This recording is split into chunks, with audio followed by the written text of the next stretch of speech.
This is Robbie Luckett with Dr. Tonea Stewart in Air Hall at the Margaret Walker Center on April the 19th, 2013. Dr. Stewart, do we have your permission to record this interview? By all means, absolutely. Thank you. Can you begin by telling us a little bit about yourself, who you are, where you're from, how you grew up? Okay. I grew up in the Delta of Mississippi, Greenwood, Mississippi. And in the Delta of Mississippi, I was a child of the movement. I had a chance to witness the presence of Dr. King, of Sidney Poitier, of Dick Gregory, all coming to Mississippi, Medgar Evers, being in the SNCC sessions where we learned about nonviolence. I was one of those children that would steal away from school and go to meetings or go out and help identify homes where black people lived.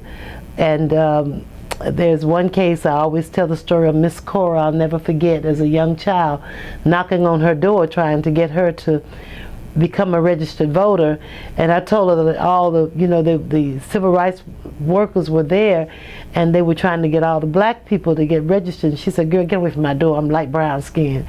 So I'll never forget that. She said, "I'm not black, I'm light brown skin." And there was a time growing up in the Delta of Mississippi that to be black was an ugly word. To be colored was the reference. I grew up with a mother who worked in the county school system, and she worked in Money, Mississippi, where Emmett Till was, and I actually played with Emmett Till in front of the store there, because the store was not far from the school, and we used to go there and get cookies and stuff, and then run back over to the school waiting for my mother to get off work, because sometimes, especially when schools were out in the city, they were not out in the county, and vice versa. And then for the summertime, she was always at the school also helping children. My father was an electrician and a plumber with basically a 4th grade education, and he didn't get a chance to learn to read and write like we've learned to do. And my great-grandfather was penalized because he wanted to learn to read and write. As a matter of fact, he told me the story of how he lost his sight because he was trying to steal away under an oak tree and learn his alphabets as a slave child. I found myself being motivated by my great-grandfather, who we call Papa Dallas, and my grandmother played a major role in my life. And they always taught us to believe in ourselves and to be to dream to be whatever we wanted to be. And at the time, my dream was to become a medical doctor. I was very active in the sciences all through junior high school and high school. I actually won science fair projects. I have a bracelet that I made because I had so many medals for my science work. But then in elementary, junior high, and high school, and at church, I was involved in oratorical contests. I was on the debate society when I came to college here at Jackson State. And the debate team, we traveled, and we probably were debating against the great debaters, because Dr. Warren was my professor here. But I've jumped a little bit. I need to go back to high school with Leola G. Williams, who was head of our debate team in high school. And all of those years in junior high and high school, it was always an exciting thing to come to Jackson, Mississippi. And when we would come and travel to Jackson, we were always coming to Jackson State University, well, Jackson State College at the time. And when we came here, we competed either in chorus, I was in the choir, or in drama, I was in the drama club, or in debating, and I was on the debate team. And we came if we won out in the sciences, so I was here for the science fair. So I fell in love with Jackson State University. Although upon my graduation, well, first my junior year in college, my mother died. It was of a sudden death. Possibly from high blood pressure. We never got a clear story as to what caused her death, but she was teaching at Money, Mississippi, and she came home. She didn't come home one day. I came home from school when Principal Meredith, different from James Meredith, another Meredith, came to pick me up to take me to the hospital to see my mother, and she was in a coma and she didn't ever wake up. So that was my junior year, and it was a very hard year because it was also the culminating years of James Meredith's walk to Ole Miss, when Dewey Green, my neighbor, wanted to be the second African American to enroll at Ole Miss, and our houses were shot at. We had crosses burned in our yards, and all during this time we lost Dr. King, we lost President Kennedy, we lost Robert Kennedy, and I lost my mother. And it was all around in the same, it was a very heavy few years up in there. But I found myself being committed to getting an education, to finishing high school as pure as my mother brought me into the world. I made pledges to myself in honor of my mother, because she really tried to do everything that she could to make sure that we were well educated, to make sure that we were culturally involved. She tried to get me to learn to play a musical instrument.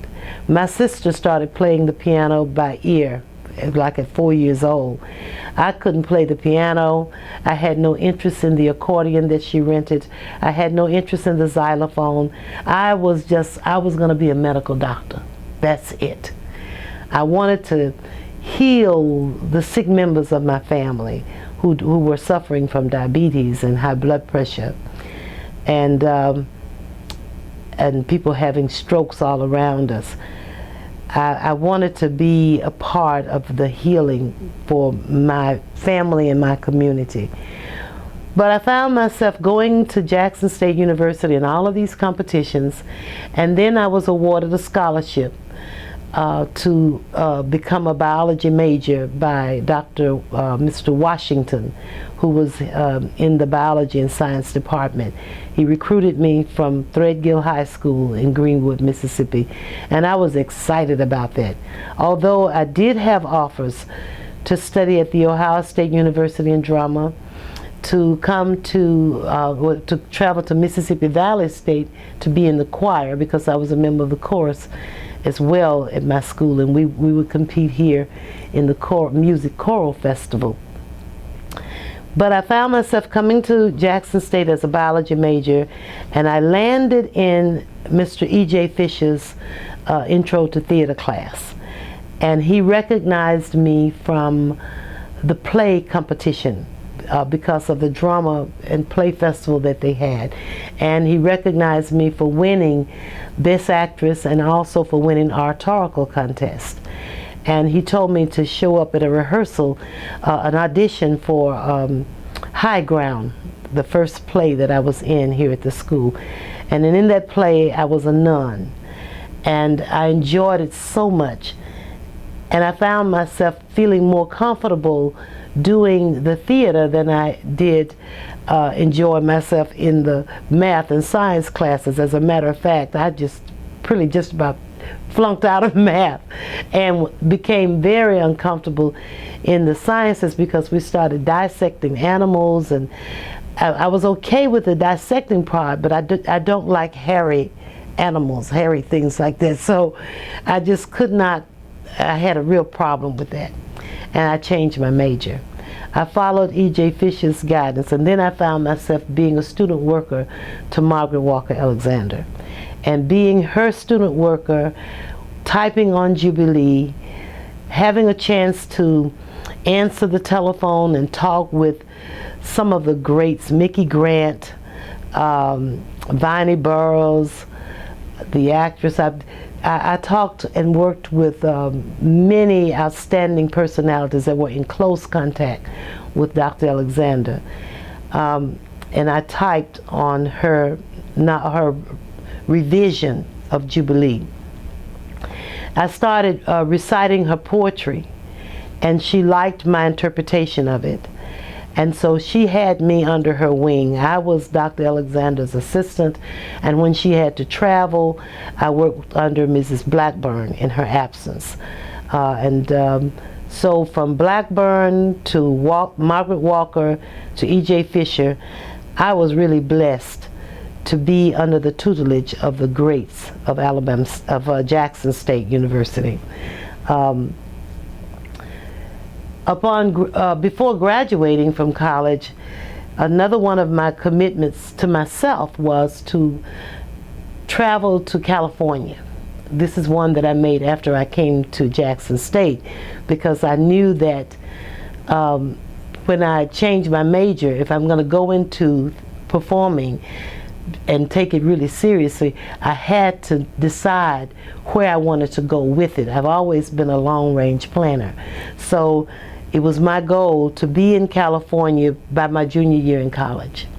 And sure enough, by my junior year in college, I was applying to UC Santa Barbara to be a part of their institute, a summer institute. They had, according to the report by Dr. William R. Reardon, they had nearly 400 applicants, and they selected 20 out of the 400. And I was one of the 20, along with my professor, Mr. E.J. Fisher. And to my surprise, I didn't know he had applied, but we were invited, and we became a company of 20 outstanding scholars that should make a difference in America in black theater. And true enough, that's what we became. Joan Lewis was one of those participants. Georgia Allen from Atlanta, Georgia. Joan Lewis was from Clark, Atlanta, and Spelman. There's Ted Shine from Prairie View, the writer, who also was an admirer and supporter of Dr. Alexander. Harry Robertson, who became one of the O'Neill singers. I mean, every one of the 20 of us became noted in theater and the performing arts throughout the country. Winona Fletcher was there, and Winona Fletcher is considered the mother of theater, in black theater in America. She is a costume designer, and highly respected from The Ohio State University.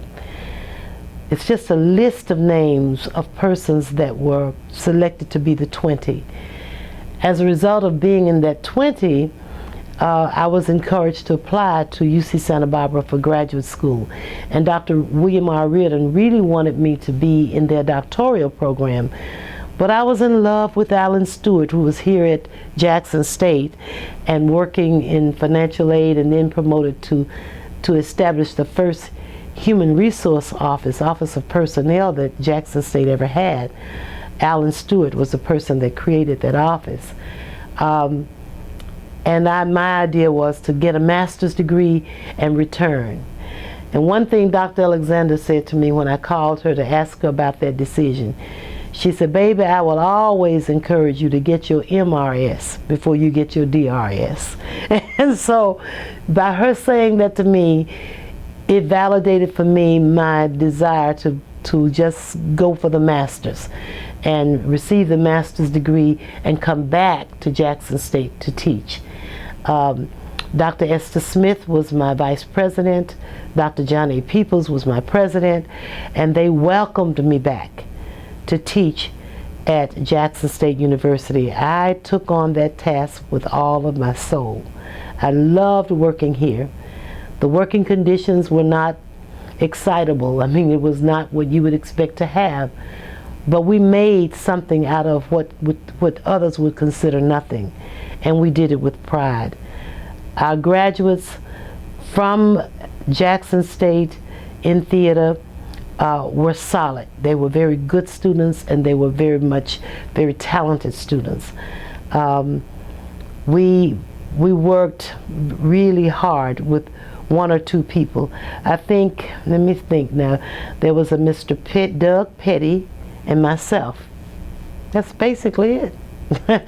Then we had another professor from Louisiana State University to join us, and he was very good with the history, and Doug Petty was very good with the set, and he was also an interesting director, and I did the majority of the directing.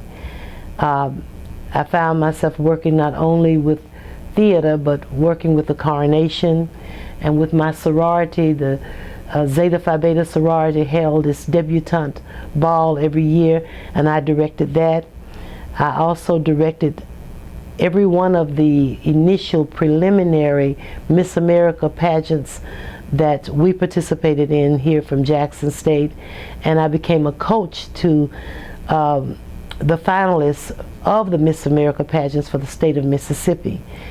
All the while, I was working alongside still with Dr. Alexander. If she was going someplace to speak, or if she was going to have a program of any type, she would always call on me. I was still her student. I was her baby. A lot of people were jealous of that. I can't help that. I loved her and she loved me. Dr. Alexander would always have me over for a special dinner, and she cooked my favorite. She could bake the best red fish that you want to have, and she would always promise that she was going to teach me how to cook like she could cook, but she never did, because she would always have a new dish. And I had fond memories of every time I was ever in her company, from being a student in her classroom to being her student worker in her office, for being her voice when she wanted someone to perform her pieces. I was her voice, and Eudora Welty started calling on me to be her voice. As a matter of fact, she had me to record at ETV the narrative for her photo album that she produced, Eudora Welty. And then Margaret Walker had me to do her pieces, and she would tell me what pieces to do. So I pretty much memorized for my people. We have been believers. I don't want to write.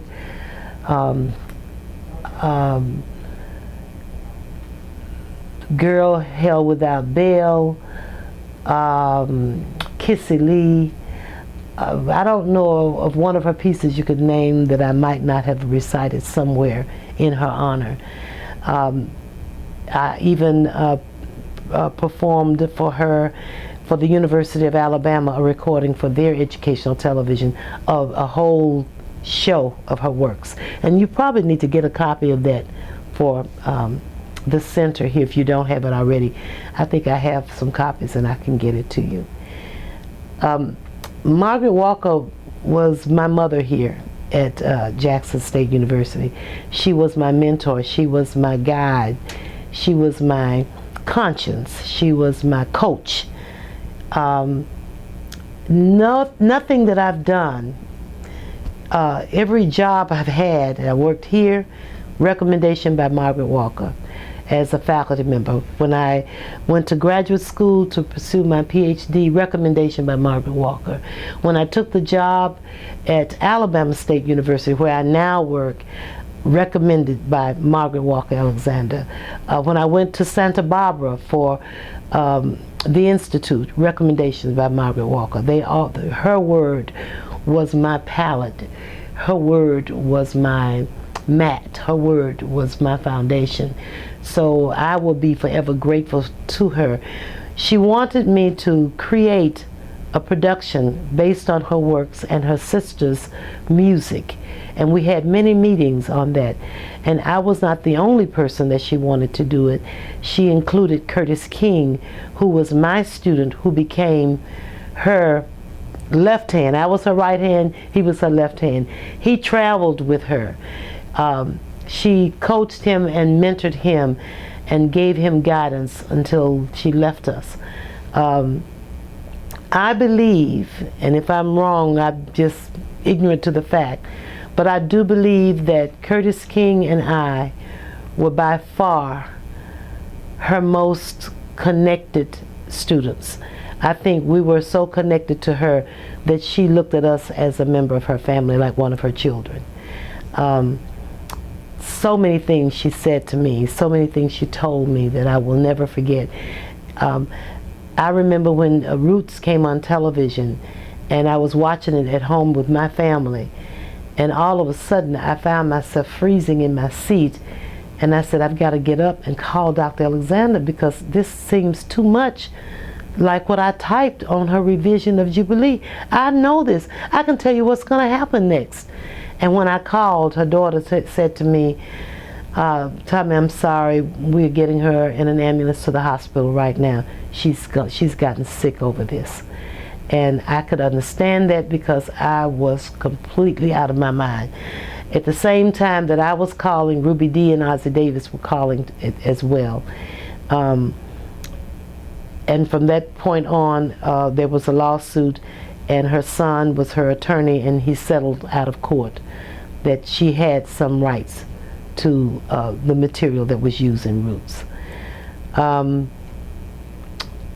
That is basically the extent of what I can just elaborate on, unless you have something more to ask me. Absolutely, that was wonderful. I want to back up a little bit to your initial experiences with Jackson State, and can you talk about what the schools were like in the Delta that your mother taught at and that you went to, and what it was like to come to Jackson State and what the Jackson State campus was like? Oh, Jackson State was heaven. The schools in the Delta, well, my school in Greenwood was much better than the school where my mother was in Money, in the county, in Money, Mississippi. They had soot and, from the charcoal fires burning to keep the buildings warm. But they worked to keep it clean. We had used books. We had mimeograph machines to try to compensate for what we didn't have in the textbook. And when I came to Jackson State, they had mimeograph machines too. So I knew how to run a mimeograph machine like an expert. But soon we got Xerox machines. And to this day, I will say, will you make me a Xerox copy of that? My students will ask me, Xerox? Because instead of just copying, but Xerox was such a new thing. Jackson State was a family for us. Our teachers were very open with us, very direct with us, very caring. They knew our names. Let me tell you something. Dr. Samuel Jefferson, who was a professor in the Blackburn building, I'll never forget. They corrected everything about us. He was calling the roll, and at the time, my classmates, we all have names like what our families wanted.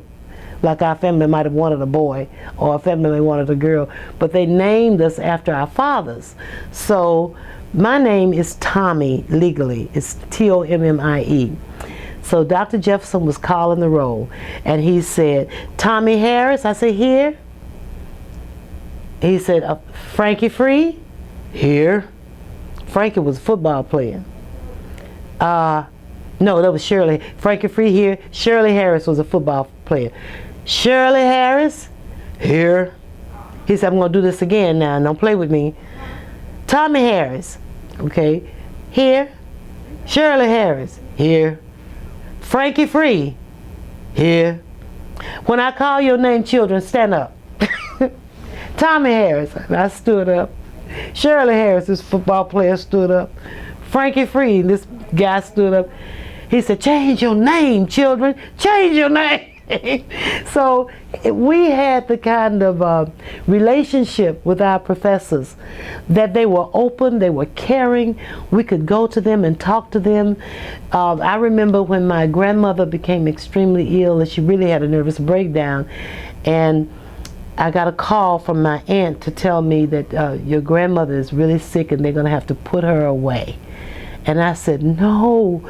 So I knew I needed to leave school and go home to Greenwood to take care of my grandmother. And Dr. Alexander said, what do you think you're doing? I said, I gotta go, and the tears just streaming down my face. She said, baby, sit down now. I said, Dr. Alexander, let me go, I gotta go. And she said, no, you just listen to me, You've got to get your education. She just talked to me like that. She said, now, your grandmother has lived her life, and the doctors are going to take care of her. Now, you can go for this weekend just to see how things are, but you coming back here, and I mean you come back here. And the way she said it, it was like, you come back here, and I mean you come back here. And she poked her lip out. And this is someone that I respect, and that's someone I trust. So I told her, yes ma'am, I'll come back. Look at me and tell me you gonna come back here? I said, yes ma'am, I'm gonna come back here. She said, how many days you gonna be gone? 2. Now you hurry up and go and you come on back here. I'll never forget the way she looked at me. It was like, you have no control. These are things out of your control. You can go and see and do what you can, but you've got to live life. You've got to move forward. You've got to determine for yourself that you're going to make things work for your grandmother. You're going to make things work for your mother. This is not for you to fall down. This is to be a stepping stone for you. She was always motivating that way. And the way she poked her lip out that day and said, you coming back here? Well, you tell me you coming back here. And I said, I'm coming back here. And when I got there and I saw the situation, there was nothing I could do. And I came back. And when I came back, that's the one time Dr. Alexander held me in her arms. And she made me feel like I was at the right place. I'll never forget that day. She held me. She didn't just hug me, because she would hug us and pat us, you know, like that. But she held me. And she said, it's going to be all right. That was strong. She patted me just like that. It's going to be all right. She just, and I knew that I was listening to the right person, and that there was nothing that I could do. So Jackson State was, and now I believe still is, a place where when students come here, they can begin to see, they can see in the distance possibilities. Because you're not just here studying from a book, you're not just here, just learning the formulas. You're learning life.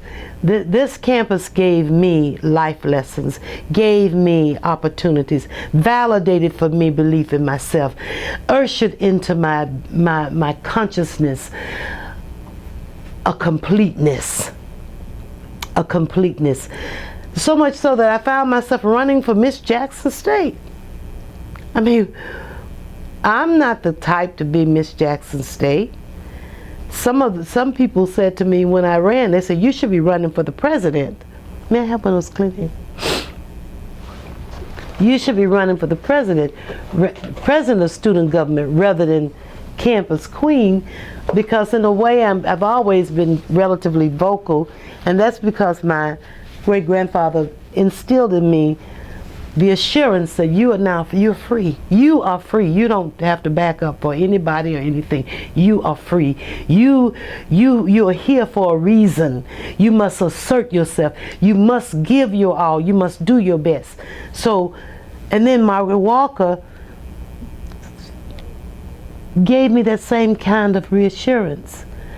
E.J. Fisher gave me that same kind of reassurance. Yeah. Jackson State. I ran for Miss Jackson State, and really at that time it was very difficult because we had what we call councils. You had an athletic council, you had a religious council, you had academic council, you had a dorm council, all of these councils, and these councils were made up of students concentrated in those areas. And if the council nominated you, then you could easily be won against 6 other councils, like 6 other different people. But when my name went out there, I found myself being nominated by at least 4 of the 6 councils. So it was like a unanimous slide. It was a win. It was it was hard to contest it. Of course, I had to campaign, and I was so involved in the theater at the time we were going off to competition that my campaign managers, who were Jerry Butler is not the singer Jerry Butler, but there was an art major named Jerry Butler, and Jeanette Palmer.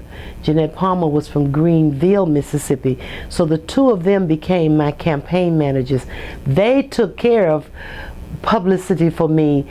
I made a couple of speeches in front of the councils that didn't vote for me. And I had to make a presentation in front of the whole student body. I did do those, but I didn't campaign hard for Miss Jackson State. I felt like I was immediately accepted by the students to be Miss Jackson State. And to some, they used to say I was like the first black Miss Jackson State because of my nappy hair and my dark complexion. In the past, the majority of Miss Jackson States were more fair, much more attractive, and they were pretty girls. I was just a regular girl next door, and that was fine with me. I was not even here when the students voted. I was away in a drama competition. As a matter of fact, Samuel Jackson was in the play at that competition, and we won. That night I won Best Actress, and when I came on the stage to receive my trophy for Best Actress for the National Association of Dramatic and Speech Arts, it was also announced, not only is she Best Actress this year, but ladies and gentlemen, this young lady has just been elected Queen of her college. I learned of 2 things at one time, and I was just thankful to God that somebody thought that much of me. So Jackson State gave me a crown. Jackson State gave me the foundation to pursue a career that I wasn't certain that I wanted to do, but because of the validation from Dr. Lelia Rose, Margaret Walker, all of my professors, Ms. Blackburn, Dr. Jefferson, Ms. Clayton, oh my goodness, a person that spoke to us all the time and pull us aside and would talk to us. We had some good, solid teachers. I mean, real teachers that taught in the classroom and outside of the classroom. When you walked across that stage at Jackson State University to say you graduated from more than a department. You graduated from a community. You graduated from a home. You graduated from a place where you had a chance to find your true self.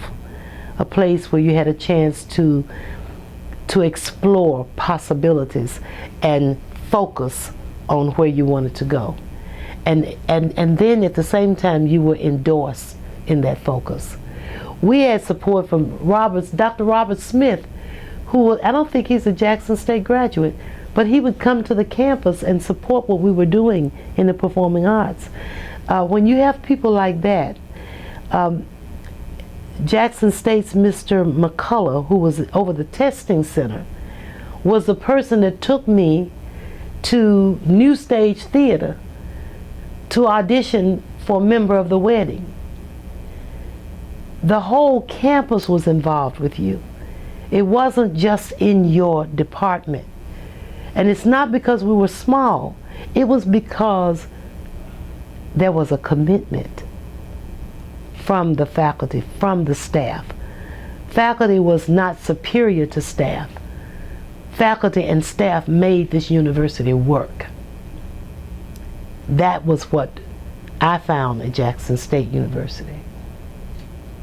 Will you talk about your sorority? Oh my goodness, yeah.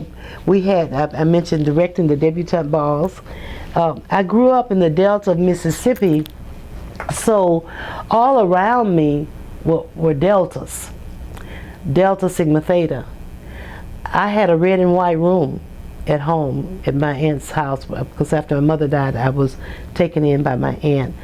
And Delta, everybody from the Delta was going to be a Delta. There was no question. All of my schoolmates were Deltas. I started looking around the campus and looking at the other sororities. The AKAs, they were so smart. These girls were like upper crust, B plus to almost straight A average, and I hit the 4.0 a couple of times, but I couldn't stay up there with them.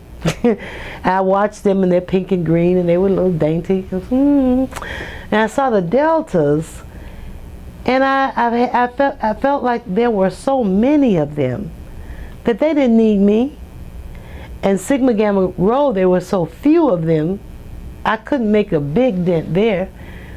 But when I watched what the Zeta Phi Beta sorority members were doing in the community, how they helped girls who had children babies out of wedlock, and they had a organization, a unit that called the Stork's Nest, and then they had women in the community that were of note, and they called them Friends of the Zetas, Amici. And they were not in big number, but the young women that were members of Zeta Phi Beta sorority when I was in school, Hattie McLean, so many of them that were in school at that time, they were small in number. Maybe there were 10 Sigma Gamma Rho, and maybe there might have been 20 Zetas, but maybe 60 to 70 AKAs and Deltas. I said, that's where I belong. I'm from the Delta, and red and white is pretty, but that's where I belong. I belong with that group that's really touching lives, that's really motivating people who are considered downtrodden, and those who are ignored, and those young people with the debutante ball. They were empowering girls to feel and know that there was a queenly quality about them. I said, those girls are like me. They're not pretty, they're not foxy, they're not partiers, they're not extremely intelligent when it comes to academics, but they are regular people. I like that. That's me. And they're extraordinary people, or ordinary people doing extraordinary things. I like that. Ordinary people doing extraordinary things. And I remember I wrote that down. That's what's in my book back in 1969, 68 when I pledged and I made my book. I wrote in there, we are ordinary people doing extraordinary things. I liked that. I liked it so much that it became a motto for me for my future, that I want to be one that's doing extraordinary things. I want to make a difference. I've got to make a difference. My mother made a difference. She taught elementary school for 19 years. Every Easter dress that I wore one time, she gave to children in her classroom that didn't get an Easter dress. And when she had a program in the auditorium at the school, in the cafeteria, when they had PTA meetings, I knew my dress was going to be up on that stage. And my mother was doing extraordinary things because those little girls felt really special because their teacher had dressed them in a dress that they knew they would never earn, or that they would never acquire on their own. My father did extraordinary things. I mean, he worked for an appliance company that installed all of the appliances and electrical outlets in newly built houses. And my daddy, with his little education, was able to do that, to lead the pack. If he wasn't on the job, his boss man would have him to come and check behind everybody else because he was working on another job and couldn't be in two places at one time. This was an ordinary man doing extraordinary things. My grandmother was an extraordinary woman because she could make dishes that we couldn't even pronounce. And she worked for the wealthiest family in the state of Mississippi as their cook. And they wanted her always to be there to prepare when they had big galas. I mean, this lady was making breast de capon au genie. She was doing baked Alaskans. And I said, Mama, how'd you know to do that? She said, oh, honey, the Lord will make a way. She just knew how to do that. And she wear her uniform to work every day. But on Sunday, you couldn't see a more classy and beautiful woman than Estella Langley. And my grandmother, she was part Cherokee, and she was so gorgeous. And I wanted to do extraordinary things that would help somebody. Not extraordinary things that would elevate me or make me more, but be an instrument. And I watched Dr. Alexander. She was an ordinary person in her everyday life. This lady did her own cooking. She kept her own house. She raised her own children. She taught and embraced us as students. She never made us feel like we were stupid, ignorant, or unintelligible, or that we could not achieve. I liked that. I liked my president at Dr. John Peoples, because he cared about us. He made us feel like he was a powerful person in an humble position where he could make a difference. These were role models. I liked Dr. King. This was just a regular man that was God inspired, but he wanted to do something to help somebody. And his speech was, if when they ask you, when they have something to say about me, let them tell the world that I was a drum major. I was making noise for peace. I liked it. That really impacted me. I found myself studying the characteristics of Barbara Jordan, Shirley Chisholm, Martin Luther King, Fannie Lou Hamer. And one thing about them that stood out for me, and even our presidents, whichever ones they were not a grinning Jenny. I smiled a lot. I had to tell myself, be sure that when you smile that there's a reason that you're smiling. Because when I watched and studied Dr. Alexander, President Peoples, Martin Luther King, Barbara Jordan, Shirley Chisholm, you didn't see them, cheesing. And I smiled because I love people. But I said, I could be perceived as cheesing. So as a college student, I stopped. I just stopped smiling. I was even confronted on the elevator in the dormitory by some girls when I was in college for smiling. They cornered me and said, what you smiling so much for? Every time you look around, you just smiling. Wipe that smile off your face. And it puzzled me because I grew up with love. And I love people. So when I see you, hey, that was my way. But in college, I stopped smiling so much. When I smile, it comes from my soul now. But just meeting people, just walking up, I remember the demeanor of Dr. King and Barbara Jordan. And their demeanor was, they were about something. They were thinking, they were doing. And Margaret Walker, thinking and doing. And I challenged myself to start thinking and doing. Jackson State gave me that opportunity to open up to that. It was a doorway for me to focus in on that. The negative experiences validated my positive experiences. I had no negative experiences from my professors, and not in large from the students, but any one or two incidents that I experienced, I weighed it heavily to grow and to have it as a stepping stone for development. You've said a lot about Margaret Walker Alexander. Can you talk about what she was like as a teacher and a professor? Challenging. She was stimulating and challenging. And she never wasted time when she walked in the classroom, class started.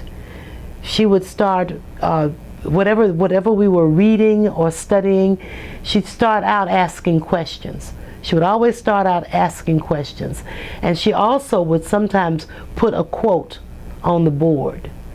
And her questions, she'd start calling you down the line. And if your answer was good, she'd come in, and if she didn't think that you were really being truly analytical, she'd go to the next person. She wouldn't waste any time on you. She was very conscious of time in her teaching, and she wanted to cover a lot of material, and she did. She taught us about meters. She taught us about being analytical. She taught us about interpreting and reading between the lines. She helped us to understand the validity of writing and why it's important and significant and why we should write more. She said, you know, oral history is good, but written history is even more valuable, because that's something that can stay in place for the next generation. That was one of the things that she taught, but she also practiced, because she was the one that generated the concept for this center. She knew that the day would come that there needs to be actual and tangible information that we can use to pass on from generation to generation. So she taught that, she walked it. She was every bit of who she was. There was nothing about Margaret Walker that proved untrue to her craft, to her teachings, to her philosophy, to her theories, or her beliefs. She was the embodiment of that perfection. You mentioned the founding of what's now the Margaret Walker Center. You would have been a student at Jackson State when the Institute for the Study of the History, Life, and Culture of Black People was founded. What do you remember about the Institute in its early days?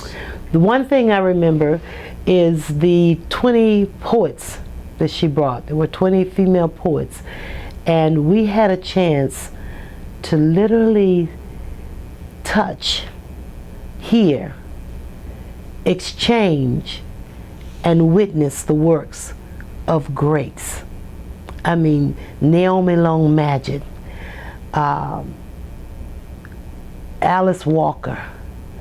We met Alice Walker at Jackson State before there was a color purple. I mean, it's amazing. And sat and ate with her and talked with her. She made us aware of the wealth of these artists and their works. And when they came on board, we knew who they were. We actually saw Elizabeth Catlett. She called it the Phyllis Wheatley Poetry Festival. And let me tell you, I don't know if ever again there will be such a powerful gathering. If ever. Margaret Walker was a visionary. And she wrote about it, and she brought it to reality.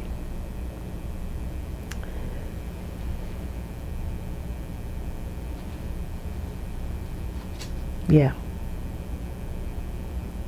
You would have been here as a student through some other major events in the history of Jackson State, like the 1970 shootings. Can you talk about that?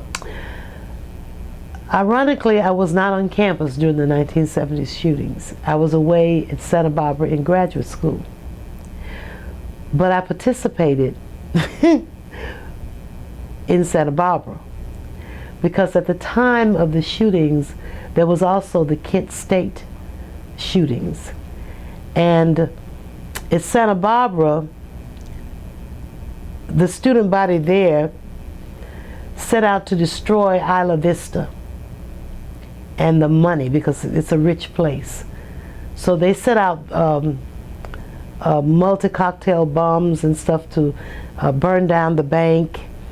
They had big rallies, and there was an Indian student on campus, an American Indian, and he went to the microphone and he said, I know everyone is concerned about Kent State, and my heart goes out with you, but did you all know that we have on this campus a student from Jackson State? And he said, while I stand here, I'm probably one, if I remember right, this was in 1970, he said he was possibly one of 13 students in the whole United States as an American Indian, and he was near completion of his doctorate degree. He said he was probably one of 13 in the whole United States. He said, what you all are experiencing, what do you think my people experienced? And then he brought up Jackson State. And he said, I want to ask the young lady to come to the stage, because she's here in graduate school, and they tell me that she was even queen of that college. And I had a chance to go to the microphone and talk about Jackson State. And by the time I finished what I had to say, there were tears for Jackson State, and people lighting and holding up candles for Jackson State, just as they did for Kent State. So that was the way I had a chance to participate. Were there other moments, events, people who stand out on your mind when you were a student at Jackson State? Well, there were a lot of events and a lot of moments.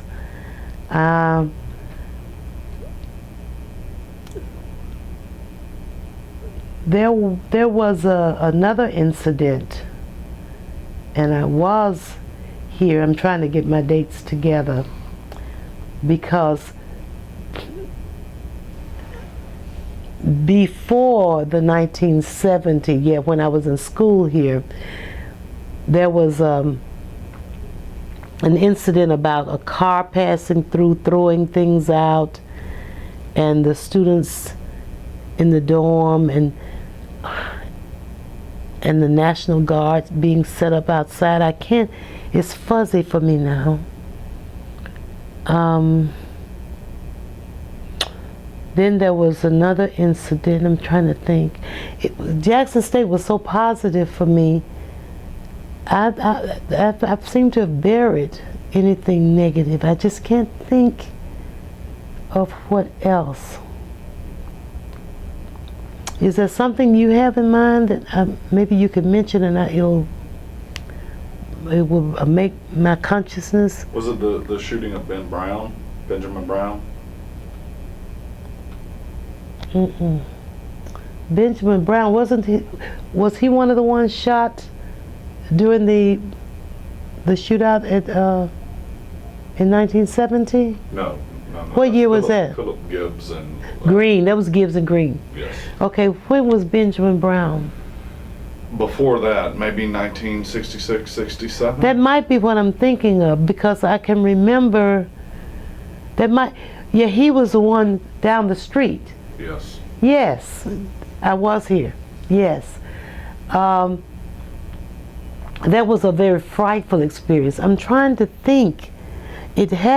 We used to cross Lynch Street to go to the dorm, and he was down the street, and there was a shooting that came all the way up past the dorm. But it's not clear. I cannot, that's why it's good you're doing this, because it needs to be clear. It's not clear for me now. I can't recall all of it. What was it like to come back to Jackson State as a teacher? It was exciting. It was exciting because Mr. Fisher and Dr. Alexander and Miss Clayton, they were all doing so much that it was an exciting moment to come back and be a part of what they were about and to elevate students. It was always about the students. It was always about taking the students to another level.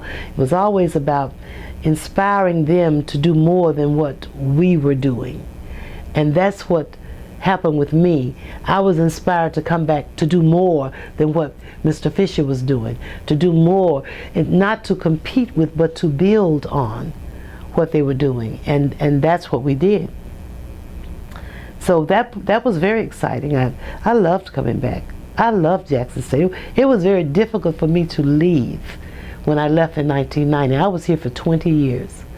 And when I left in 1990, it was bittersweet. It was hard. It was very hard. I really cried all the way to Alabama. I had to do one of my soul-searching prayers and say, God, if I'm making the right decision, I know you'll give me a sign. Please give me a sign. And he did. The sign was when I made it to my home in Montgomery and we were unloading the truck, the telephone rang, and I didn't know that the telephone was even activated. And it was the producer from In the Heat of the Night calling me, saying, we've been trying to reach you for the last 2 days. Where have you been? And he was talking, and I said, okay, what's up?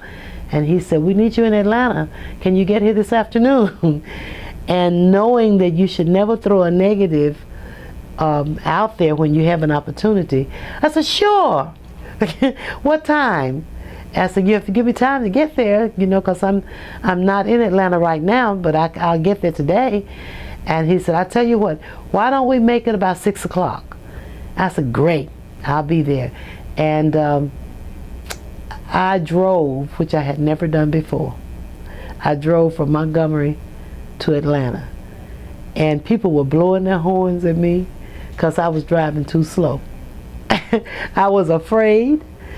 It just so happened that I had a couple of students with me who had helped me to pack up my things to move. They stayed at my house. I had labeled every box, and they knew exactly what room everything was to go. And I took my children and my sister, and we drove to Atlanta. And my sister said, sister, you need to pull this car over because this traffic is heavy and these people want you to move out of the way.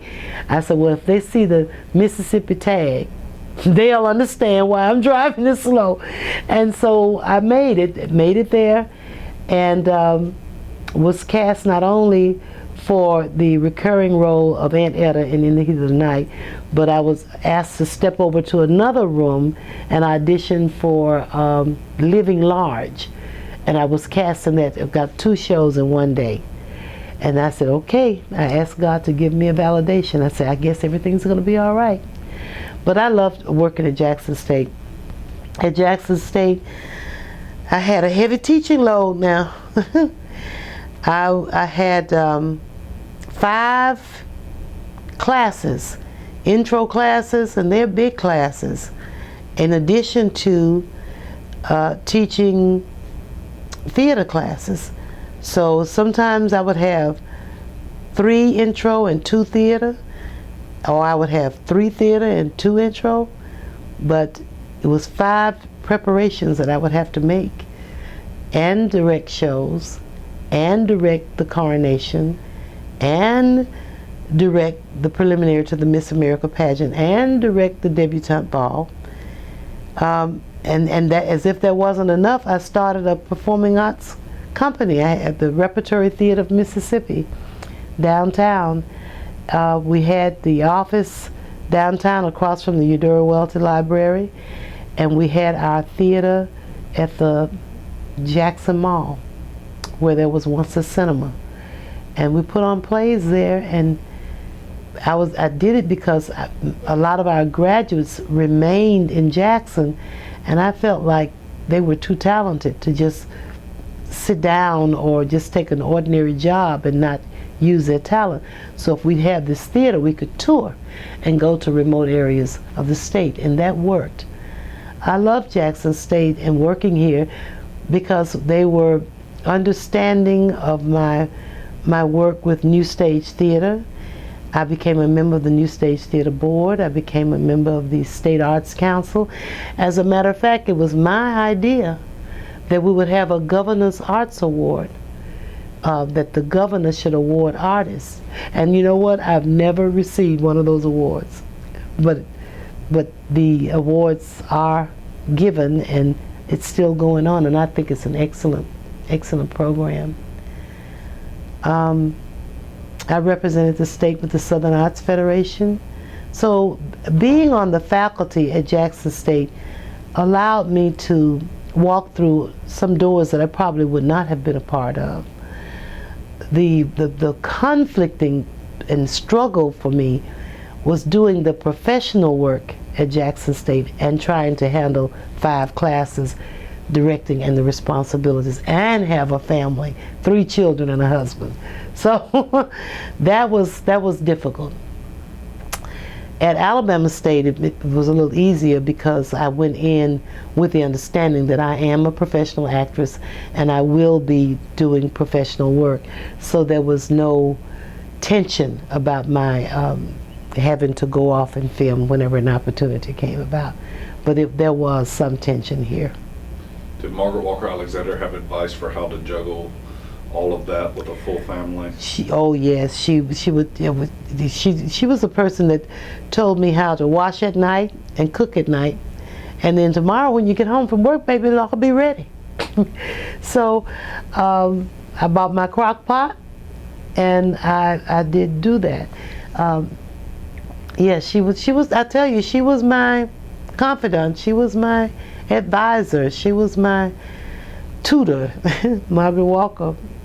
I could call her anytime and tell her my problems, and she would give me advice and direction. Can you talk about Daughters of Margaret? I don't know a lot about Daughters of Margaret. Daughters of Margaret started with a group here in the city, and I was never a part of that group. I was already a daughter of Margaret. I was already doing her work, and I would always try to be true to her work.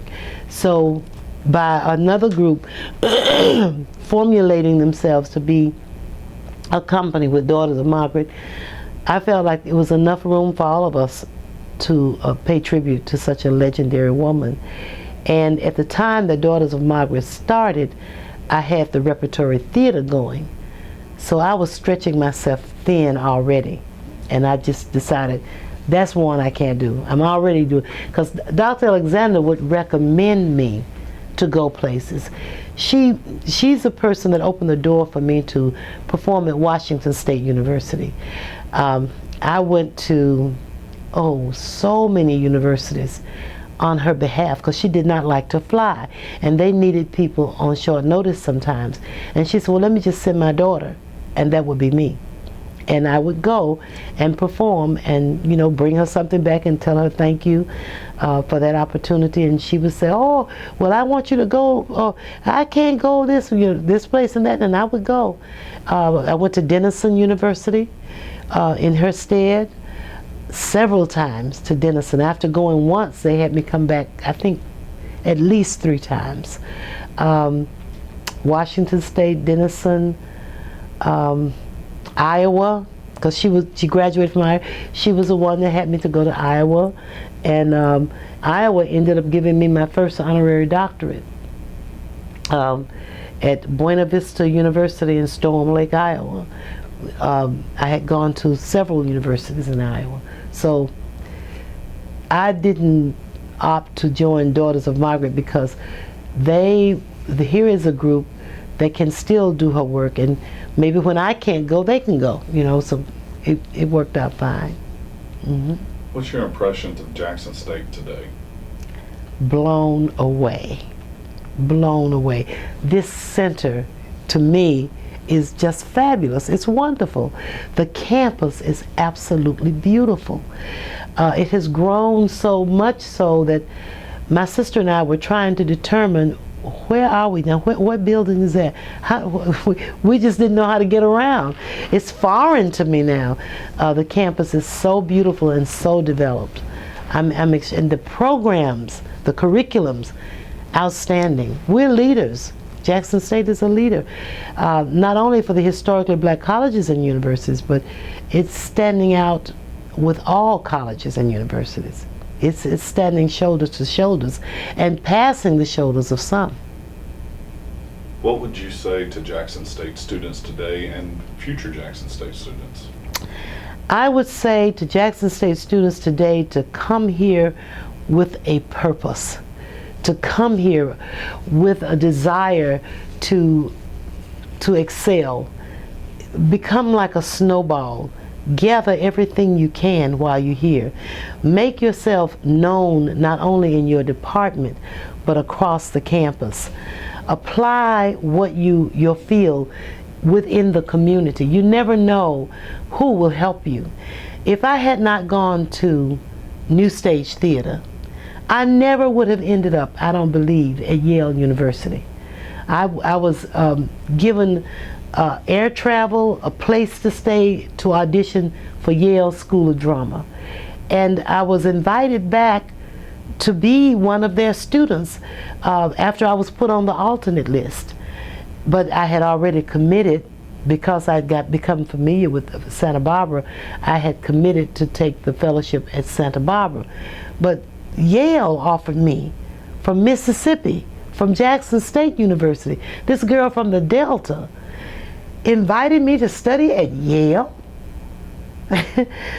The conflict was when I talked to some of my professors, not Dr. Alexander, because she was away when I had to come up with an answer, and we didn't have cell phones like we have now. So I was told that I would get a certificate from Yale, and I was advised, well, if you go there and you get a certificate, that wouldn't qualify you to work here or at a university. And not knowing the value of that certificate, I listened to the advice that I was given. And when I finally told Dr. Alexander about it, she said, "Who told you that?" She was so, she said, but it was okay. We went on to Santa Barbara. But any student coming to Jackson State University now need to come with a purpose, with a focus, and determine that for 4 years, I'm not coming to play. I didn't have a chance to play. I found I had to be at rehearsals, and the rehearsals lasted till sometimes 2 in the morning. I would take a nap, and my study practices were to bring my blanket to the shower room and turn the bright lights on in the shower room and put my blanket over the bench there, and that's where I did most of my homework, in the shower room, because it was quiet at 3 and 4 o'clock in the morning and nobody was thinking about taking a shower, and I could study, and and we were 3 to a room in the dorm, so I wouldn't wake up my roommates. And then we had a study lounge in between the hallways, but if you went there, it looked like everybody else was, studying late, would be sleepwalking or something, because they come and get a drink out of the machine, and the machine, that noise would distract me. So I would just go into the shower room about 4 o'clock in the morning, and I was able to get more of my homework done at that time than ever. From 4 until about 7, take my shower, go put on my clothes, go to the dining hall, I'm ready for class, for the rigorous day. No time to go to parties, no time to just hang out with people. That was just not part of my agenda. Was filled with library. I have to admit, I used to hide in the library. If I didn't have a rehearsal at night and they were going to close the library, I would hide until somebody would find me and make me leave. But that's where I could get my work done. And the earliest hour the library was open, on days that I had classes a little later in the morning, when I left the dining hall, I was in the library. I would say to students to believe that this is the place where you can get prepared for the world, that you can rise to another level. This is a place of higher learning. Do not think that because we are a historically black college and university, that you're missing out on something. You're missing out on what you allow yourself to miss out on. You have a beautiful facility here in the library. You have microfiche, you have computers, you have labs, you have knowledgeable faculty, you have graduate students that can help you. This is a place for you to become fat with knowledge. And if you don't apply yourself, you can only blame you. It's not high school. It's not a place for people to spoon feed you. It's not a place for people to make it easy for you. It's a place for you to be challenged. It's an institution of higher learning. That's what it's all about. Mm-hmm. Thank you. Is there anything that we haven't covered that needs to be said that we need to talk about?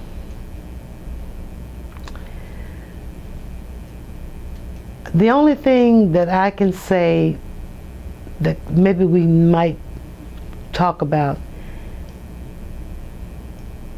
is the need for all of us, including myself, to become more preoccupied with supporting our institution.